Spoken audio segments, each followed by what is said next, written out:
No abras esa transferencia, Leire. Si pulsas confirmar, me entregas el dinero a mí y tu vida a ellos. La voz de Tomás me reventó en el oído justo cuando 3 hombres con cascos negros bloquearon la puerta del banco y vi a mi exjefa sonriéndome al otro lado del cristal. En ese instante entendí algo peor que el miedo. No me había traicionado una vez, me había construido la ruina. Dime en comentarios cuándo habrías huido tú, porque lo que vino después fue todavía peor. Yo no siempre fui una mujer que mirara las salidas antes de sentarse en una sala. Hubo una época en la que creía que bastaban el trabajo impecable, el silencio y una firma limpia para estar a salvo. Esa versión de mí murió un martes a las 22:17, en una sucursal discreta del Paseo de la Castellana, con el cursor parpadeando sobre una transferencia de 6 millones de euros y mi nombre preparado para cargar con toda la culpa. 3 semanas antes, yo seguía entrando a Alder Capital Iberia con mi acreditación colgada al cuello y un café demasiado caro en la mano. Nuestra oficina ocupaba 2 plantas de un edificio de cristal, con vistas limpias, alfombras grises y ese olor constante a madera pulida que tienen las empresas que viven de vender confianza. En la web decíamos que rescatábamos hoteles históricos, levantábamos residencias premium y devolvíamos vida a edificios olvidados del litoral. En los despachos, la palabra que más se repetía era expansión. En los correos internos, oportunidad. En los Excel que yo veía, cada vez más a menudo, la palabra real era otra, agujero. Yo era directora de control financiero, no tenía apellido famoso, no venía de familia conectada y nadie me había regalado nada. Había llegado a Madrid desde Bilbao con una maleta azul, un máster pagado a plazos y una manía casi enfermiza por cuadrar cifras al céntimo. Vera Salvat me fichó 2 años antes diciéndome que necesitaba a alguien incorruptible. Lo dijo sonriendo, apoyada en la mesa de juntas, con ese traje blanco que parecía un uniforme de mando. Tenía la clase de presencia que hacía callar una sala sin levantar la voz. Nunca gritaba, no le hacía falta.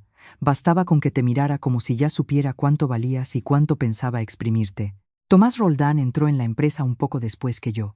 Oficialmente era asesor jurídico externo, pero acabó convirtiéndose en el hombre que aparecía siempre que había que apagar algo, un contrato torcido, un socio nervioso, una denuncia laboral enterrada con un acuerdo rápido. No me caía bien. Era demasiado observador para resultar cómodo y demasiado seco para resultar simpático. Aún así, durante meses tuvimos la relación exacta que 2 personas agotadas tienen en una empresa que se come las noches. Correos a deshora, bromas sin sonreír, cafés fríos y la extraña lealtad de quienes saben que el otro también está sobreviviendo. Todo empezó con una factura absurda. Era una partida de 180 y 4.600 euros por tratamiento acústico especializado para un hotel en Málaga que todavía ni siquiera había entrado en fase de obra. El proveedor se llamaba Nerea Blue Solutions. La dirección fiscal correspondía a una nave vacía de Getafe. El teléfono saltaba siempre a un buzón. El número de IVA era correcto, pero la sociedad había sido creada 4 meses antes y ya había facturado más de 2 millones a 3 empresas del grupo. Lo normal en Alder era trabajar rápido. Lo que no era normal era pagar a fantasmas. Pedí más documentación. Me la enviaron tarde, mal y con 2 firmas escaneadas. Revisé otras obras: Alicante, Marbella, Valencia. Cambiaban los conceptos, cambiaban los importes, cambiaban las sociedades proveedoras, pero el patrón era idéntico: empresas jóvenes, servicios imposibles de verificar, adelantos extraños, remesas cruzadas. A simple vista parecía chapuza, mirado de cerca parecía un sistema. Subí al despacho de Vera con una carpeta y la mandíbula tensa. Ella me escuchó sin interrumpirme, girando despacio una estilográfica entre los dedos. Cuando terminé, me dijo algo que en ese momento me tranquilizó y ahora todavía me da rabia recordar. Bien. Eso significa que te he puesto donde tenía que ponerte. Levantó el auricular, pidió que no la molestaran y me hizo sentarme. Hay inversores que meten presión, dijo. A veces el equipo operativo improvisa, adelanta pagos, juega con proveedores para no perder ventanas de compra. No me gusta, pero pasa. Quiero que limpies esto sin hacer ruido. Si se entera medio edificio, me hundes la financiación de 2 proyectos. Era exactamente el tipo de responsabilidad que halagaba y encerraba a la vez. Me estaba diciendo, confío solo en ti. También me estaba diciendo, si esto explota, estabas tú dentro. Acepté.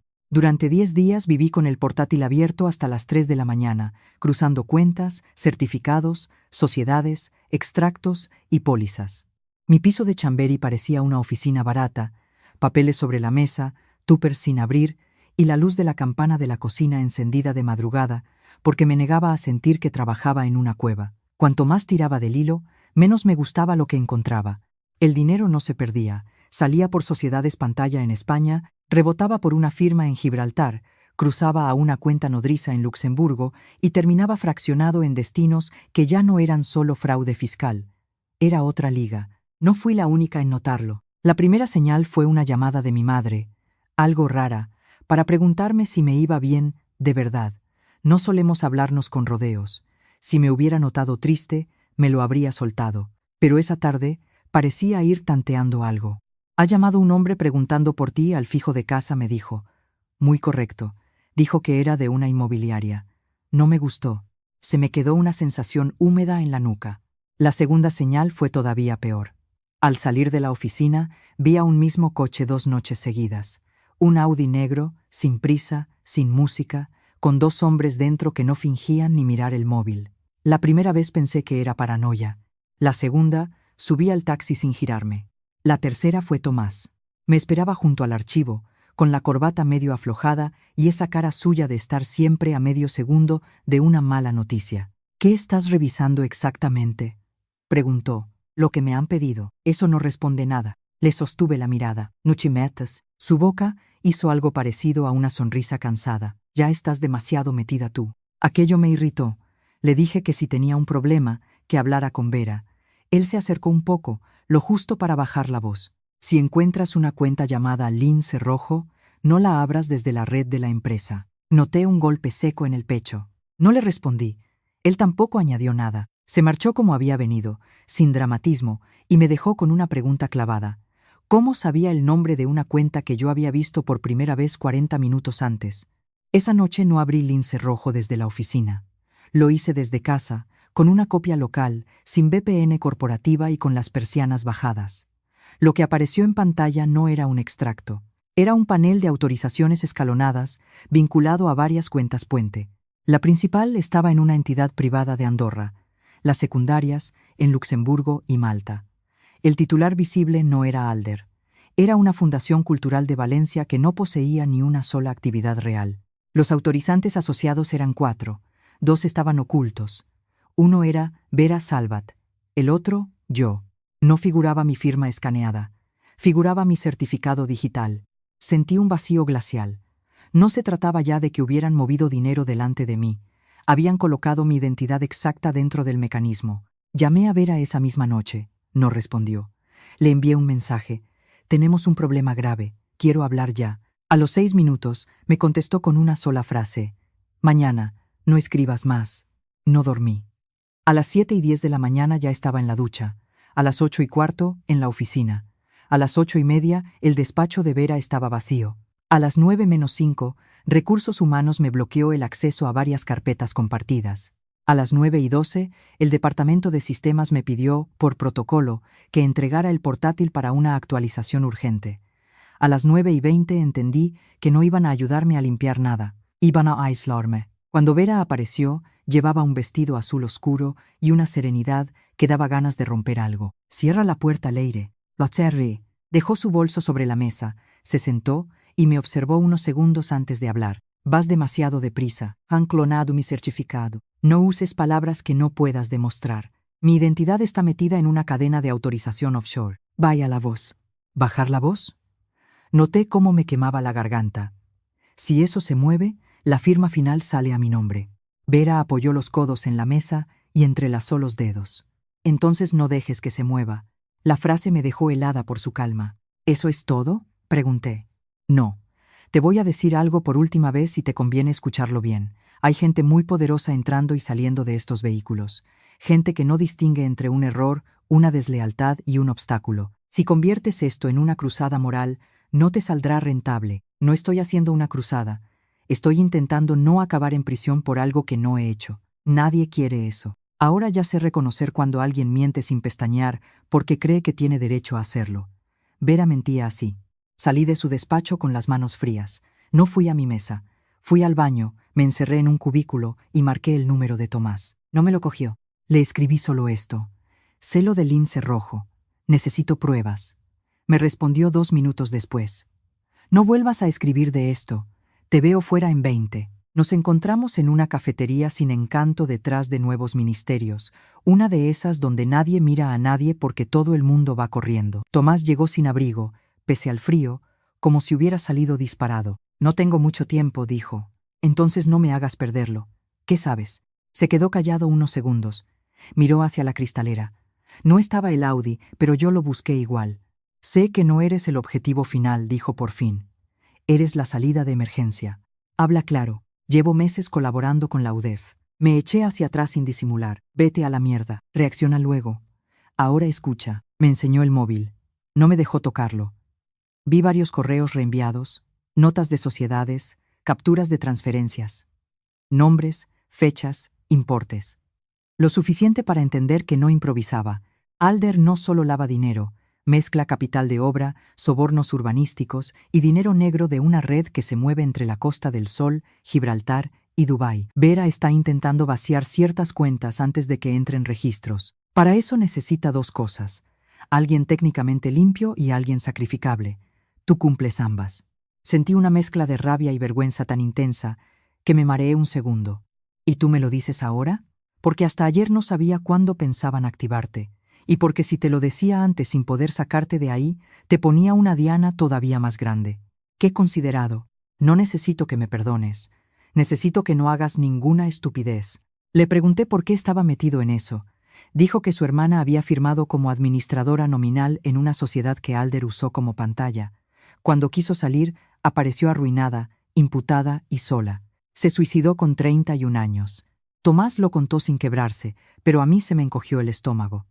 En ese momento dejé de ver a un abogado frío y vi a alguien que llevaba mucho tiempo caminando dentro del mismo incendio. Acordamos algo simple y terrible. Yo seguiría actuando normal. Él recopilaría pruebas suficientes para que la fiscalía pidiera registros y congelara cuentas antes de que cargaran toda la operativa sobre mí. Me insistió en 2 normas: no volver sola a casa, no abrir ningún enlace, archivo o firma fuera de un entorno controlado. Y una tercera, la más inquietante: si Vera me ofrecía dinero, ayuda o una salida limpia, no aceptar nada sin avisarle. Las siguientes 48 horas fueron un teatro insoportable. Vera me trató mejor que nunca. Me invitó a reuniones a las que antes no iba. Me dejó hablar delante de inversores. Incluso me puso la mano en el hombro al terminar una presentación, como si me estuviera consolidando dentro del círculo. A otra persona la habría halagado. A mí me dio pánico. Cuando un depredador te acaricia, no te está perdonando, te está midiendo. En paralelo, empezaron a suceder cosas pequeñas, todas feas. Mi cuenta personal intentó recibir 3 accesos fallidos desde una IP extranjera. Un hombre me rozó el bolso en el metro y desapareció justo cuando yo noté que faltaba la funda del DNI. Una vecina me dijo que un mensajero había preguntado qué horas hacía yo normalmente en casa. La presión no tenía un gran estallido. Era peor. Era una mano constante cerrándose alrededor. El viernes por la noche, al llegar a mi piso, encontré la puerta entornada. No la había dejado así. El pasillo estaba en silencio. Si no olía a gas, no se oía nada, no había luces encendidas. Aún así, supe antes de entrar que alguien había estado dentro. Llamé a Tomás desde la escalera. No contestó. Llamé al 091. Mientras esperaba, miré la cerradura y vi la marca limpia de una ganzúa. No se habían llevado el portátil del trabajo porque ya no lo tenía. No habían tocado la tele. No faltaba joyería porque no tenía. Lo único alterado era mi mesa de comedor. Carpetas abiertas, cajones vencidos, una caja de fotos tirada en el suelo y en medio una hoja en blanco con una frase impresa en mayúsculas. No confundas ayuda con permiso. La Policía Nacional tomó nota, miró la puerta, habló de robo selectivo y me recomendó pasar la noche en otro sitio. Tomás apareció cuando ya se iban. Me vio sentada en la escalera, con el abrigo puesto y la dignidad hecha polvo. Ven, dijo. No discutí. Me llevó a un apartahotel discreto en Arturo Soria, pagado por no quiso decirme quién. Allí me explicó que la fiscalía estaba más cerca de pedir medidas, pero aún no había luz verde para intervenirlo todo. Necesitan unir a Vera con la operativa final, dijo. Sin eso, sus abogados van a decir que todo fue un exceso de dirección financiera a tus espaldas. A mis espaldas no, con mi identidad, por eso te necesitan viva y con la cabeza fría. Dormí 2 horas. A la mañana siguiente, Vera me llamó ella misma. He sabido lo de tu casa. ¡Qué horror! Su tono era tan perfecto que me dieron ganas de vomitar. Estoy bien. Te quiero en Marbella esta tarde. Ha surgido un problema con uno de los socios del proyecto del puerto deportivo. Quiero que vengas conmigo. Nos vendrá bien salir de Madrid y cerrar esto cara a cara. Mi instinto gritó que no. Tomás dijo que sí. Ve me dijo cuando le conté la llamada. Pero no vueles con ella. Baja por tu cuenta y comparte ubicación todo el tiempo. Estás loco, probablemente. Pero si se mueve fuera de Madrid, se destensa. Y cuando se destensa, enseña más. Cogí un AVE a Málaga y desde allí un coche de alquiler. Vera llegó más tarde, sin escolta visible, y nos instalamos en un hotel de lujo en Puerto Banús, donde las terrazas tienen siempre el mismo aspecto. Gente bronceada en febrero, copas con hielo caro y conversaciones blandas que huelen a dinero fácil. El socio con el que debíamos reunirnos no apareció a la hora, ni a la siguiente, ni nunca. En cambio, apareció un hombre al que yo no conocía, aunque supe de inmediato que debía haberlo conocido antes. Alto, cabeza afeitada, acento extraño al hablar castellano, un reloj demasiado sobrio para ser casual. Vera lo recibió sin sorpresa. Leire, él es Milan Petrovich. No me ofreció apellido empresarial, cargo ni contexto. Milan me estrechó la mano sin calidez. He oído que eres muy precisa con los números. Depende de quién pregunte. Vera soltó una risa pequeña, como si yo hubiera dicho algo ingenioso. Entonces entendí por qué me había llevado allí. No era una reunión financiera, era una presentación.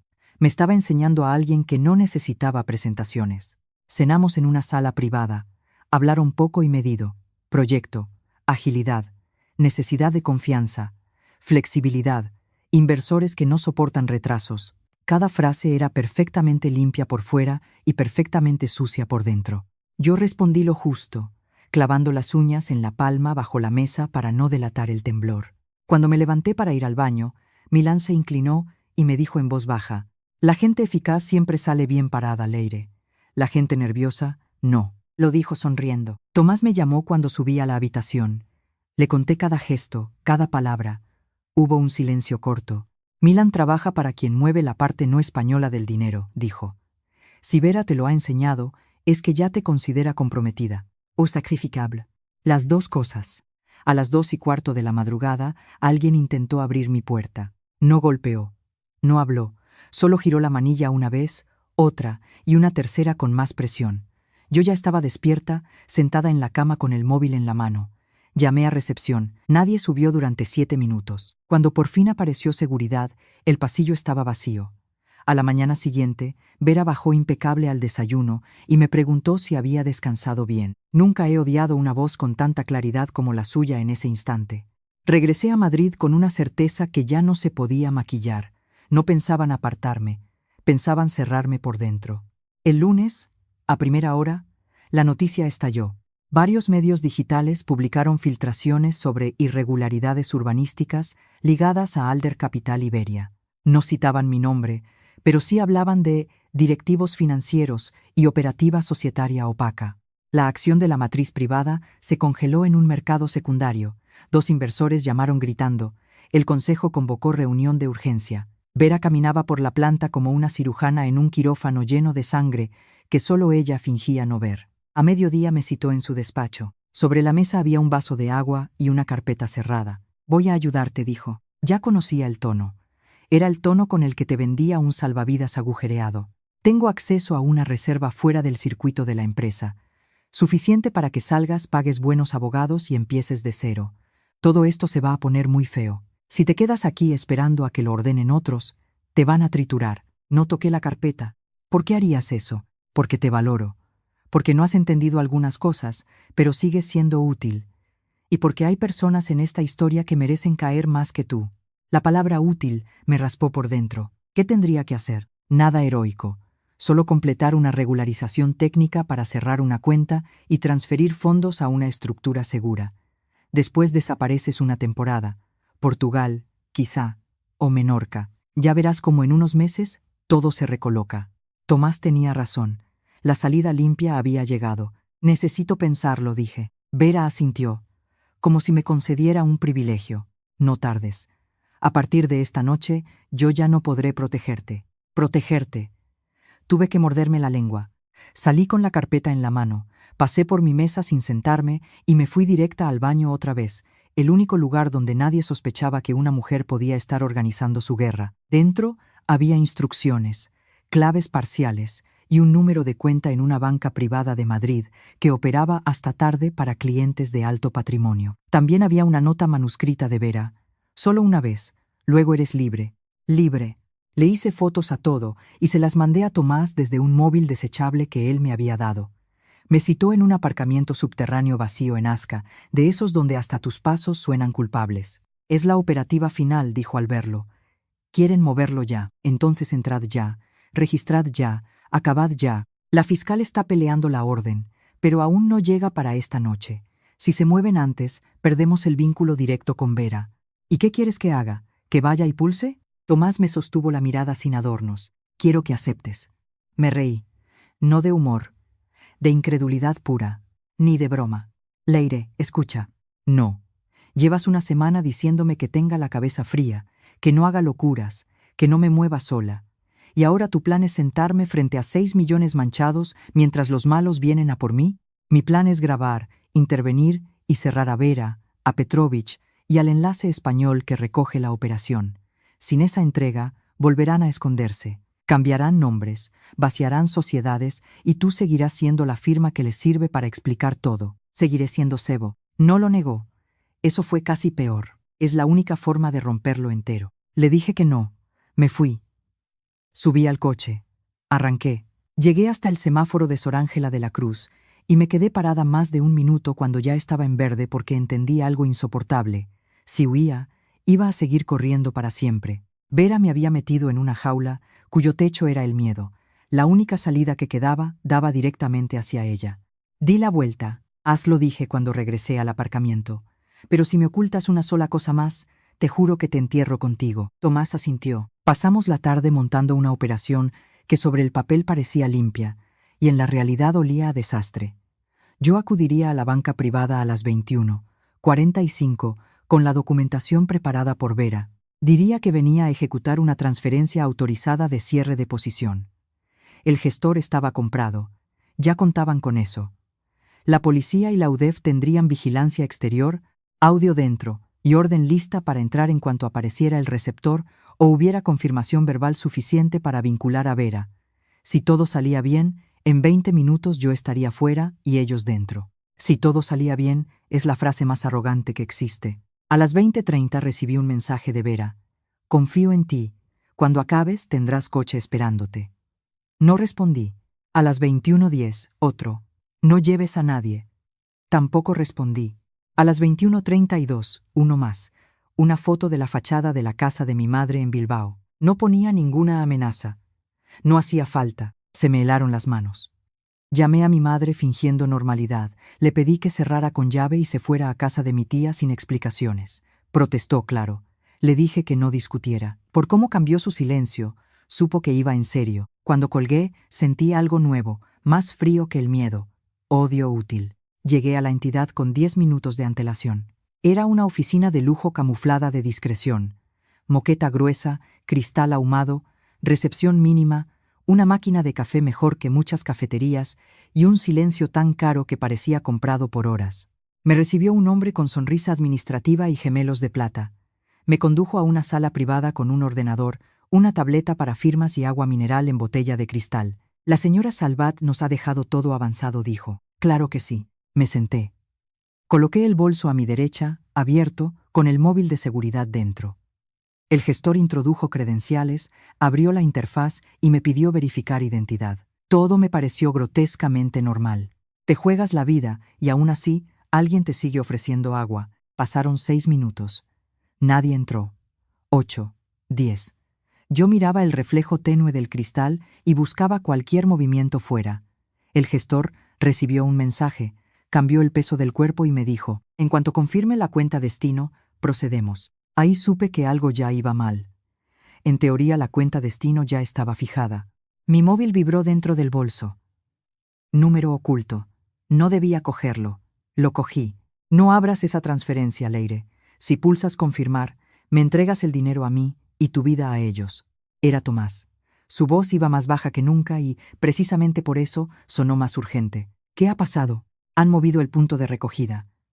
Nos han vendido la operación. Levanté la vista. Fue entonces cuando vi a 3 hombres con cascos negros y ropa de moto colocarse frente a la entrada exterior. No entraban. Cerraban. La fiscal no ha firmado entrada todavía, siguió Tomás. Si confirmas antes, estamos fuera. ¿Dónde estás? Cerca. Aguanta y no firmes nada. Colgué. El gestor ya me estaba mirando distinto, más tieso, menos amable. ¿Algún problema?, preguntó. Negué con la cabeza. Intenté ganar tiempo. Quiero revisar los anexos fiscales. Él respondió demasiado rápido. No es necesario. Para mí sí. Tecleé despacio, mientras el pulso me golpeaba en las muñecas. En el reflejo del cristal apareció otra figura al otro lado de la calle. Traje crema, pelo recogido. Vera, no se escondía. Sonreía. Entonces encajó todo con una claridad insoportable. Me había dado una salida falsa. Había filtrado a la red que yo movería el dinero. Había empujado a la policía a ir justa de tiempo. Si yo firmaba, quedaba asociada a la transferencia y luego me recogerían hombres de Milán. Si no firmaba, el operativo fallaba y seguía siendo la firma comprometida que lo había bloqueado todo por miedo. Era una trampa que ganaba en 2 direcciones. Señorita Garmendia, dijo el gestor, más seco ya, debemos cerrar la operación. Yo seguía mirando a Vera al otro lado del cristal. No fui consciente de que estaba hablando hasta oír mi propia voz. No, deben cerrarla ustedes. Abrí la carpeta como si buscara un documento, y en realidad saqué la hoja manuscrita de Vera. La coloqué sobre la mesa, a la vista de la cámara del bolso. Después, pulsé el altavoz del teléfono y marqué directamente el número que Tomás me había dado para emergencias, el de la fiscal de guardia. El gestor se levantó. «Eso no está autorizado». «Perfecto», dije. «Casi nada de esta noche lo está». La fiscal contestó. No saludé siquiera. «Soy Leire Garmendia. Estoy en la sala 3 de Banca Orbe, Castellana. Tengo instrucciones manuscritas de Vera Salvat, gestor interno, ejecutando una cuenta no declarada y vigilancia exterior coordinada con terceros. Si no entran ya, en 5 minutos tendré una transferencia delictiva y probablemente un secuestro».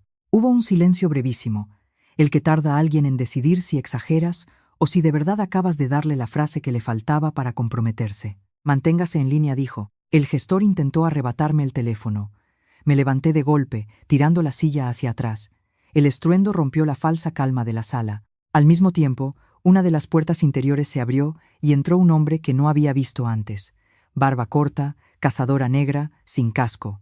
No preguntó nada, no dijo buenas noches. Miró la pantalla, luego a mí, y supe que no venía a firmar. Retrocedí 2 pasos. El gestor bloqueó la salida lateral. «Leire», dijo el hombre de la cazadora, «siéntate y termina. A veces el terror no te acelera, te vuelve exacta». Vi el extintor a 2 metros, el canto pesado de la botella de cristal sobre la mesa y el hombro más adelantado del gestor. Cogí la botella y se la lancé a la cara con toda mi fuerza. No fue elegante. Fue suficiente. Él se dobló hacia un lado. Yo empujé la mesa contra el otro hombre. Agarré el extintor y golpeé el cristal de la mampara interior. No para romperlo entero, solo para hacer un ruido capaz de convertir el lugar en un infierno visible. Sonó la alarma. Gritos fuera. Pasos. El hombre de la cazadora me alcanzó por el brazo. Noté el tirón, el dolor, la tela cediendo. Le estampé el extintor en la rodilla. Se vino abajo maldiciendo. Crucé la recepción corriendo mientras el personal salía de despachos sin entender nada. Afuera, uno de los motoristas ya estaba entrando. Me giré justo lo suficiente para ver también a Vera dar un paso atrás en la acera. Ya no sonreía. Eso me dio una energía indecente. La puerta automática tardó una eternidad en abrir. Cuando por fin lo hizo, un coche sin distintivos frenó atravesado. Tomás salió por el lado del copiloto, me agarró del codo y me metió dentro casi lanzándome. «Agacha la cabeza». Oí un golpe seco en la chapa trasera y otro en algún sitio del cristal. No supe si eran disparos, porrazos o mi imaginación estallando. El coche arrancó. Madrid de noche se convirtió en luces rotas, giros bruscos y respiración imposible. Tomás hablaba por un manos libres con alguien que gritaba códigos y direcciones. Yo solo conseguía mirar mis manos. Tenían sangre. No sabía si suya o mía. ¿Mi madre?, pregunté. A salvo. ¿La fiscal? Entrando. ¿Vera? Tomás apretó la mandíbula. Ha salido, por supuesto. Nos llevaron a un edificio oficial sin placas visibles. Allí el tiempo perdió forma. Declaración preliminar. Agua tibia. Una manta gris. Un médico mirándome la muñeca. 2 agentes entrando y saliendo con caras cada vez más tensas. Cerca de las 2 de la madrugada, Tomás volvió con una mezcla insoportable de buenas y malas noticias. Habían detenido al gestor, al enlace que había entrado en la sala y a 2 hombres más fuera. Habían intervenido terminales, documentación y parte de la estructura bancaria usada esa noche. También había orden de registro en Alder, pero Vera no estaba ni en su casa, ni en su despacho, ni en el piso de La Moraleja, que figuraba a nombre de una sociedad patrimonial. Milan Petrovich tampoco. Se ha roto el tablero, pero no hemos cogido a la reina, dije. Tomás no corrigió la metáfora. Las siguientes 36 horas fueron una guerra rara, a la vez pública y subterránea. Los medios sacaron la noticia de la red, la banca privada, las sociedades en Gibraltar, la posible financiación irregular de proyectos urbanísticos en la costa. Mi nombre apareció, primero con iniciales, después entero.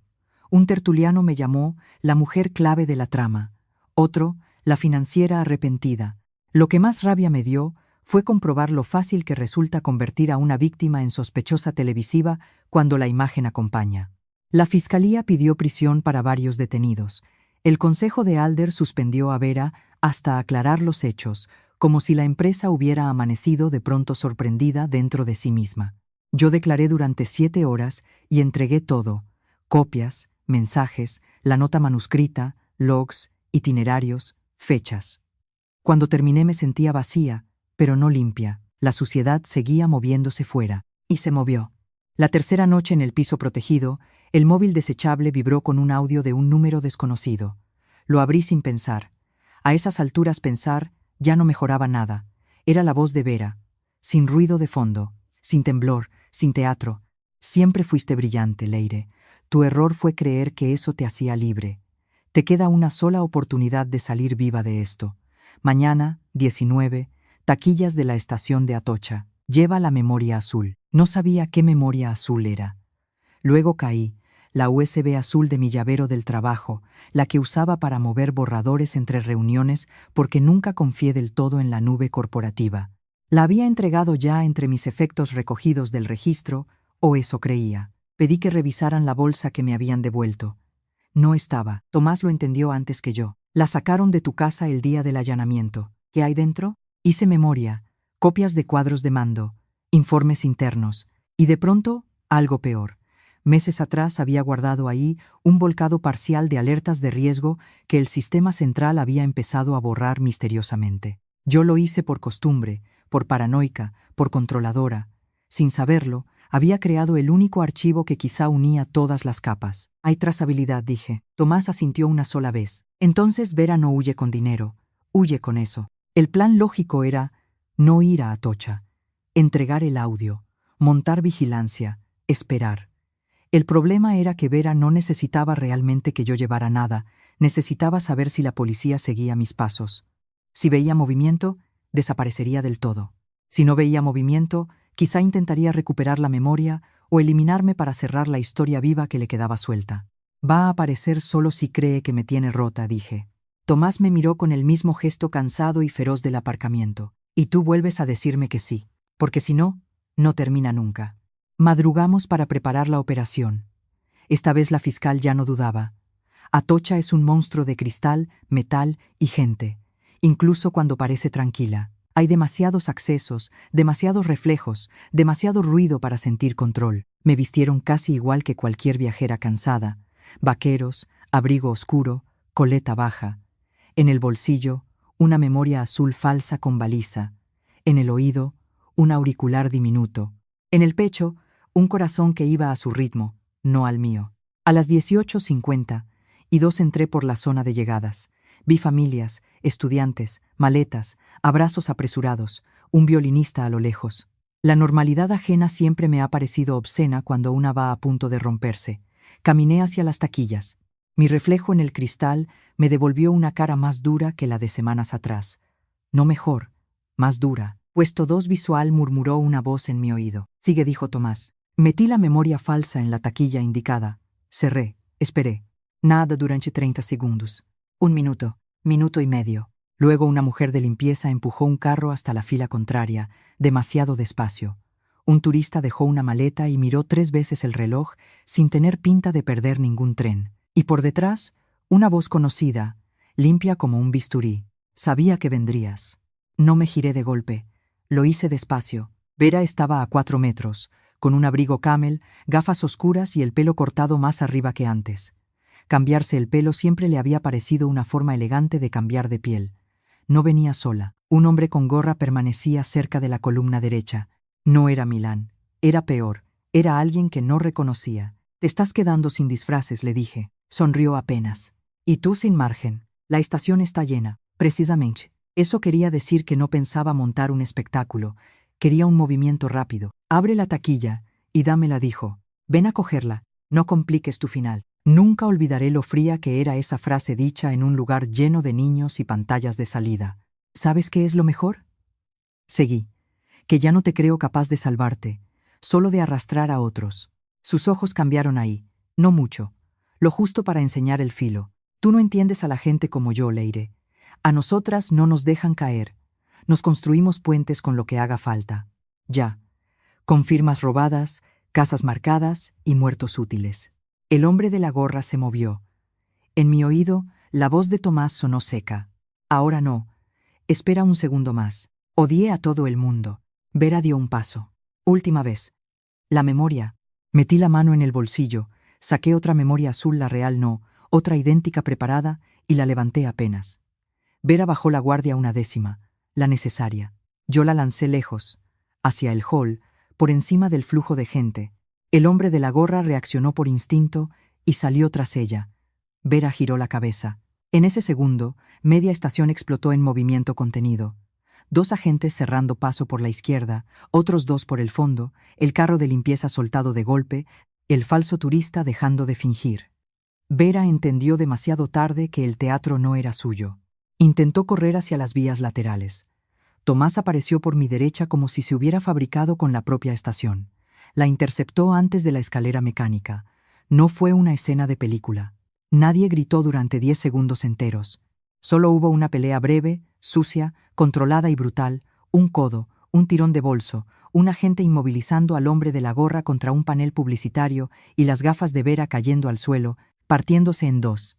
Cuando la esposaron, me miró. Ni lloró, ni suplicó, ni fingió dignidad herida. Me miró con un desprecio tan puro que casi admiré su coherencia final. No ganaste, dijo. Me acerqué lo justo. No, te paré, que ya era muchísimo más de lo que merecías.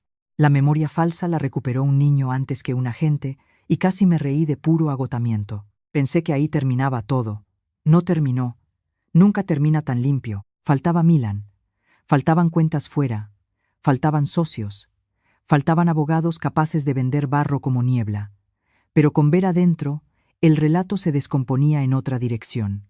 Empezaron a tirar de contratos, a abrir patrimoniales, a revisar licencias. Salieron alcaldes, testaferros, arquitectos, asesores, notarios demasiado creativos.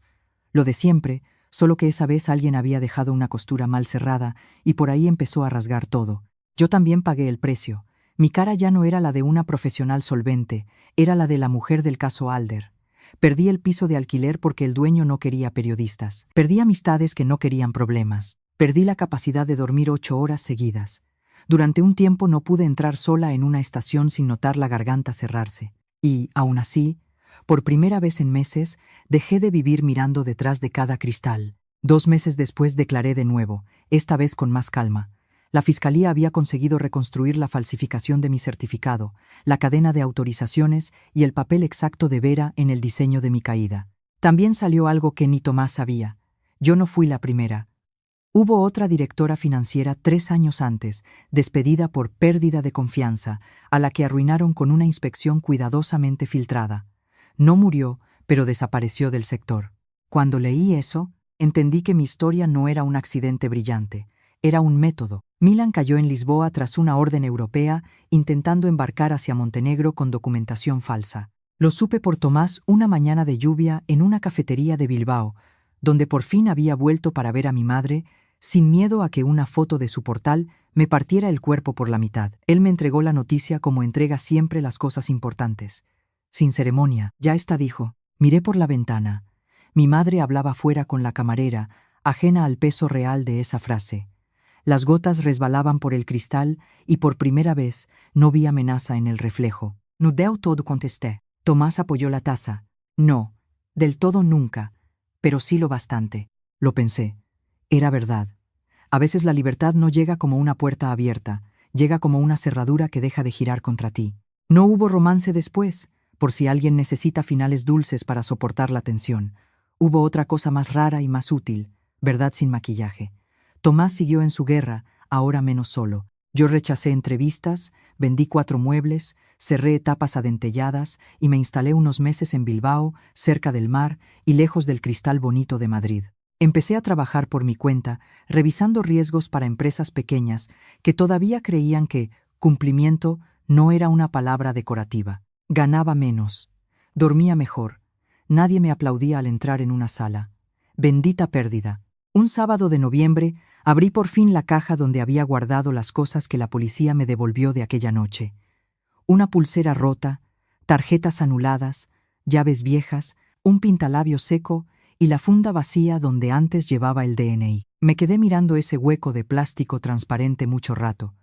Había algo obsceno en lo pequeño que puede ser el objeto que marca el principio de una cacería. Metí todo en una bolsa, bajé al contenedor y lo tiré, sin música, sin discurso, sin lágrimas. Luego fui a comprar pan. El aire olía a lluvia y a sal. Mi madre me pidió que subiera también leche. Eso fue todo. Y sin embargo, al volver a casa con la barra bajo el brazo, sentí el payoff real de toda aquella pesadilla. Nadie me seguía, nadie me esperaba detrás del cristal, nadie tenía ya mis datos colgados de una trampa ajena. Vera había querido dejarme sin nombre, sin carrera y sin suelo. No pudo. Me quitó mucho. No me quitó la pieza central, la capacidad de plantarme delante del miedo, mirarlo de frente y negarme a firmar mi propia condena. A veces pienso en la última vez que la vi entera, antes de Atocha, sonriendo al otro lado del cristal de la banca privada como si ya hubiera decidido dónde acababa mi historia. Se equivocó en algo esencial. Yo no era el cierre bonito de su operación. Yo era el único error que no supo calcular. Una mujer cansada, sí, aterrada, también, pero todavía capaz de romper la escena cuando todos contaban con que me quedara quieta. Y eso fue exactamente lo que la hundió. Si has llegado hasta aquí, cuéntame qué habrías hecho tú en mi lugar, y sígueme para más historias donde el golpe final no lo da el que grita más, sino el que deja de temblar primero.